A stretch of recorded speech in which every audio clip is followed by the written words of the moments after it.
Vamos aqui então ao capítulo 2 do romance 100 Anos de Solidão, do Gabriel Garcia Marques. E a gente vai começar aqui o capítulo 2 com uma retomada do passado dos bisavós da Úrsula. Primeiro, quando o pirata Francis Drake assaltou Rioacha no século XVI, a bisavó de Úrsula Iguarã, o que ela vai fazer? Né? Ela vai casar com quem? Seu marido, um comerciante aragonês. Então aqui a gente tem os antecedentes familiares da Úrsula. E agora vem os antecedentes do José Arcádio Buendia. Um nativo plantador de tabaco, o senhor José Arcádio Buendia, e repare então que vários anos depois, ou seja, a gente vai pular uns 300 anos, o tataraneto desse José Arcádio Buendia, que vai ser o José Arcádio Buendia da primeira geração, vai se casar com a tataraneta daquele casal ali, que é a Úrsula Iguarã. Ou seja, reparem a ironia, cada vez que Úrsula Iguarã, da primeira geração, de Macondo, subia pelas paredes com as loucuras do marido José Arcádio Buendia de desatada imaginação, pulava por cima de 300 anos de coincidências, certo? Por quê? Porque a gente vai ter muita coisa repetida aqui, pessoal, não são só os nomes, que é uma dificuldade do livro, né? Mas as situações em si, parece que o mundo está sempre andando ali de forma circular, de forma repetitiva, tá? Bom, e qual é a ligação entre o José Arcádio Buendia e a Úrsula? Guardem bem, eles são primos. E claro que eles carregam esse peso na consciência, porque se eles tiverem filhos, algum filho pode nascer com alguma parte de animal. Então, claro que eles vão querer casar mesmo assim, principalmente o José Arcádio Buendia, né? E quando eles expressaram a vontade de se casar, os próprios parentes tentaram impedir. Por quê? Porque os parentes acham que eles vão ficar juntos, vão se casar, e aí os filhos podem sair o que? Iguanas, porque já existia um precedente. Reparem, uma tia de Úrsula, casada com um tio de José Arcádio Buendia, teve um filho que passou toda a vida de calças larguíssimas e frouxas. Por que ele vivia de calças largas? Porque ele nasceu com rabo de porco. E ele nunca deixou mulher nenhuma ver. E ele viveu até 42 anos. Por quê? Porque um amigo açougueiro dele foi lá e acabou cortando o rabo de porco dele. Só que dá complicação, dá hemorragia e ele acabou morrendo. Então, reparem que vai ser algo constante também essa aproximação entre os membros do mesmo clã ali. Repetição de nomes, repetição de situações, tá? Bom, e o José Arcádio Buendia, ele não ligou pro fato de ser primo da Úrsula. O que ele diz, né? Não me importa ter leitõezinhos como filhos, desde que possam falar. E aí eles se casam, né? Vai ter uma festança toda. Só que a mãe da Úrsula chega na filha, né? Que é a Úrsula, e diz: filha, tudo bem, tu casou e tudo mais, né? Mas não consuma o matrimônio. Ou seja, não tenha relações sexuais. E aí o que acontece? A Úrsula, antes de se deitar, ela começa a usar uma calça muito comprida, feita de lona. Ela coloca correias, ela fecha com uma fivela ali de ferro, como se fosse um grande cinto de castidade gigante ali, né? E o que acaba acontecendo é que eles não estão transando. E aí, assim, estiveram vários meses. E qual é o problema? Quando se casa aqui, essa questão da época, se casou, vai ter filho. E como não tem filho, e como os dois não transam, o que o povo começa a criar? Um monte de boato. Boato de que Úrsula continuava virgem 1 ano depois de casada porque o marido era impotente. Porque o José Arcádio Buendia era impotente. Esse é o boato que está circulando ali. E o pior, né? O boato circula por toda a Rioacha ali. Eles ainda não estão em Macondo, lembrando, né? E o José Arcádio Buendia é o último a saber desse boato. E aí, quando ele sabe, ele fica chateado, claro, e a Úrsula vai ali, diz pro marido não levar a sério e tal, né? Mas aí se passam mais 6 meses, lembrando, e aí vem aquele domingo que vão chamar de domingo trágico. José Arcádio Buendia ganhou uma briga de galos de Prudêncio Aguilar. Só que esse Prudêncio Aguilar, ele perdeu a briga de galos, ok, mas ele sabe do boato, que todo mundo diz que o José Arcádio Buendia é impotente. E aí o Prudêncio Aguilar acaba provocando o José Arcádio Buendia. Reparem, vamos ver se afinal esse galo resolve o caso da sua mulher. E aí o José Arcádio Buendia fica alterado, irritado, com a honra dele machucada ali, né? E ele quer fazer um duelo de honra. Tanto que ele diz, Prudêncio Aguilar, tu vai lá e se prepara, que a gente vai ter um duelo. Um de nós vai morrer, certo? E o José Arcádio Buendia vem pro duelo, traz uma lança que era do avô dele. E claro, o José Arcádio Buendia é de uma força gigantesca. Ele acaba matando o Prudêncio Aguilar com a lança, atravessa a garganta dele. Enquanto nessa noite se velava o cadáver de Prudêncio Aguilar, José Arcádio Buendia entrou no quarto de Úrsula e ordenou: tire isso. Ou seja, tire essas calças que hoje a gente vai transar. Só que a Úrsula está preocupada dentro daquela ideia de, vamos transar, somos primos, pode nascer um filho com alguma parte animal. E aí o que o José Arcádio Buendia diz? Se você tiver que parir iguanas, criaremos iguanas, mas não haverá mais mortos neste povoado por culpa sua, Úrsula. E detalhe, né? Apesar de todo mundo ali ficar chorando pela morte do Prudêncio Aguilar, todo mundo sabe que foi um duelo de honra, tá? E agora a gente vai ter, claro, um pouquinho desse chamado realismo mágico, né? Porque a Úrsula, ela não consegue dormir. E aí ela vai pro quintal e quem é que ela vê? Viu Prudêncio Aguilar junto a Tina. Então reparem que o Prudêncio Aguilar, ele voltou do mundo dos mortos. E por que ele está na tina de água ali? Porque ele está tentando tapar o buraco da garganta dele, né, onde entrou a lança, e ele está com uma atadura. Então ele está sempre tentando molhar a atadura para colocar aqui no buraco da garganta. E claro que a Úrsula vai lá, vocês têm aqui um absurdo, né, acontecendo, mas a gente tem agora a normalização dele. A Úrsula vai lá, conta para o José Arcádio Buendia que viu Prudêncio Aguilar, só que o José Arcádio Buendia não acredita. E aí, claro, a Úrsula volta a ver o Prudêncio Aguilar e agora no banheiro. Ou seja, sempre perto de água para poder molhar a atadura.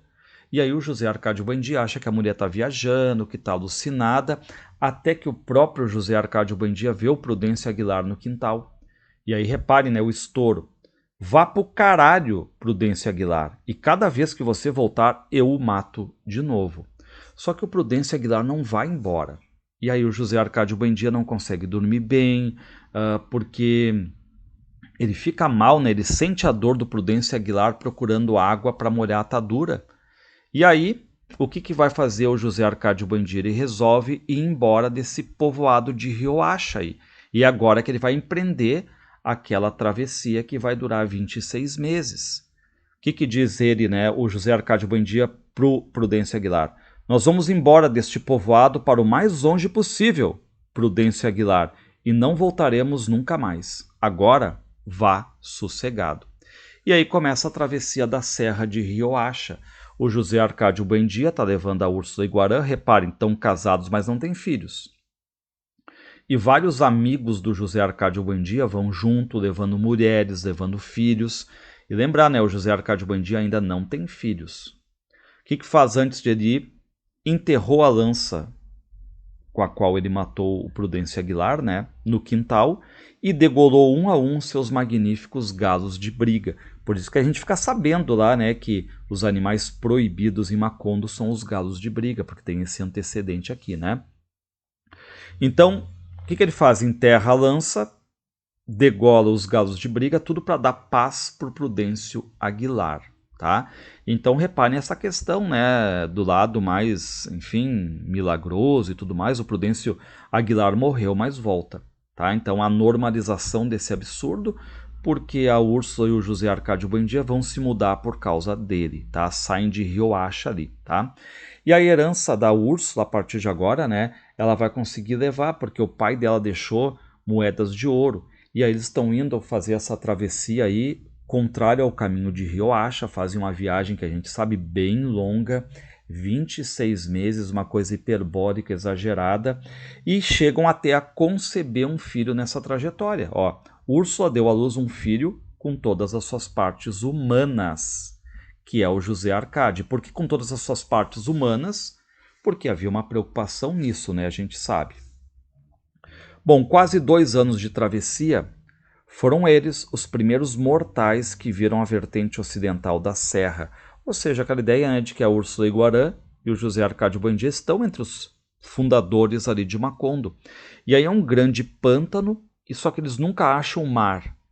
José Arcádio Buendia sonhou essa noite que naquele lugar se levantava uma cidade ruidosa com casas de paredes de espelhos.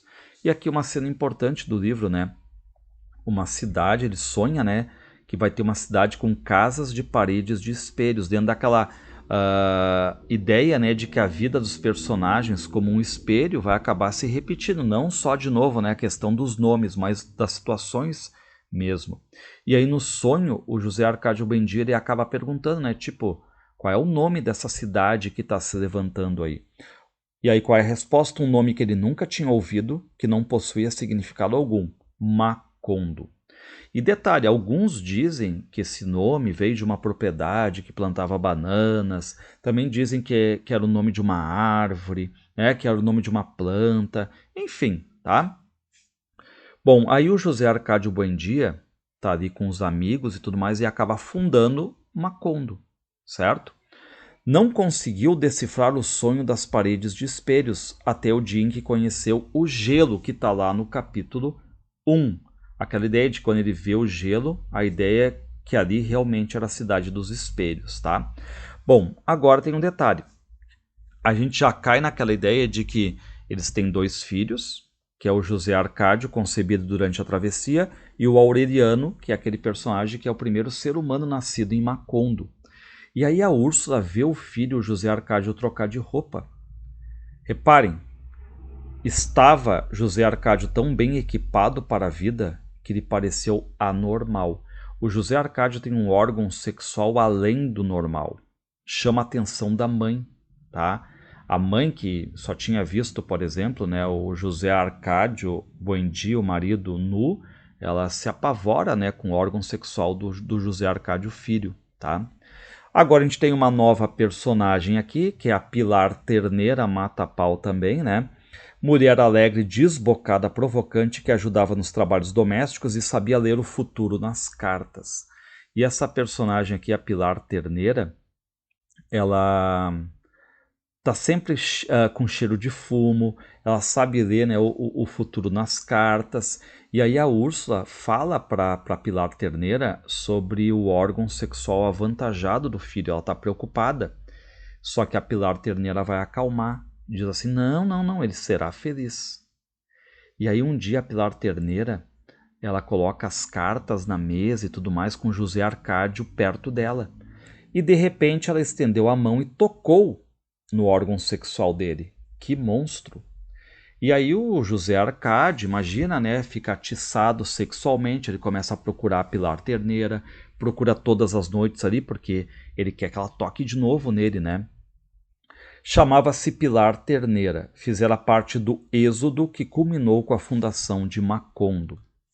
Bom, e a Pilar Terneira ela tem uma história, né, porque ela foi para ali para fugir de um homem que tinha violado ela ainda adolescente, e que prometeu ir atrás dela de tudo quanto é jeito, mas esse homem não vai mais aparecer, tá? Bom, agora a gente tem o nascimento do terceiro filho do José Arcádio Buendia e a Úrsula Iguarã. Lembrando, né, o primeiro é o José Arcádio, o segundo é o Aureliano e a terceira aqui é a Amaranta. Ó. Numa quinta-feira de janeiro, às 2 da madrugada, nasceu Amaranta. E de novo, felicidade, todas as partes humanas. E aqui a gente tem mais uma vez, em março, a chegada dos ciganos. Os ciganos voltaram. E agora eles trazem um tapete voador, ou seja, mais uma questão do realismo mágico ali. E os habitantes de Macondo estão gastando dinheiro para andar nesse tapete voador, né, para voar ali sobre as casas de Macondo, da aldeia, né? Então, mais um momento extraordinário aqui. José Arcádio e Pilar viveram horas de folga, foram namorados felizes. Só que aí a Pilar Terneira revela para o José Arcádio que está grávida, ó. Agora sim você é um homem, você vai ser pai. Só que aí o José Arcádio não estava preparado. Aí ele começa a ficar dentro de casa, solitário, naquele laboratório rudimentar lá de alquimia. E o Aureliano, que é o irmão dele, mais novo, né? Ele começa a ver que o irmão está diferente e que só pode ser por causa da Pilar Terneira. Ou seja, de cúmplice e comunicativo, José Arcádio fez-se hermético, fechado e hostil. E aí um dia o José Arcádio Tá ali nas ruas de Macondo e vê uma cigana muito linda, muito jovem, e vai atrás dela. Acabam transando e o que o José Arcádio decide? Foi-se embora com os ciganos. E a Úrsula fica muito irritada, né? Ela fica procurando o filho por tudo quanto é lugar, fica gritando que o filho virou cigano. E o José Arcádio Buendia, o pai, fica até feliz, porque, né? Ó, é bom, porque assim vai aprender a ser homem. E a Úrsula vai atrás do filho, tenta achar ele, sai de Macondo, e enquanto que a Úrsula está ali sumida atrás do José Arcádio, o José Arcádio Buendia, né, enfim, e o filho Aureliano vão para o laboratório, tentam ali aquelas questões de alquimia, a recriação da pedra filosofal. Meses depois da partida de Úrsula, começaram a acontecer coisas estranhas. E quais, né? Teve um frasco vazio ali que acabou ficando muito pesado. Tem aquela questão da chaleira de água que acaba fervendo sem fogo. O cestinho da Amaranta que começa a se movimentar sem ninguém mexer ali, ou seja, uma coisa com impulso próprio. De repente, quase 5 meses depois do seu desaparecimento, Úrsula voltou. E voltou diferente, rejuvenescida, tá? Bom, então reparem, né, que a Úrsula ficou muito tempo aqui, quase 5 meses, procurando o filho, o José Arcádio. E detalhe, né, ela não achou. Só que ela não vem sozinha, ela vem com muita gente. E não eram ciganos, eram pessoas, enfim, de outros lugares ali.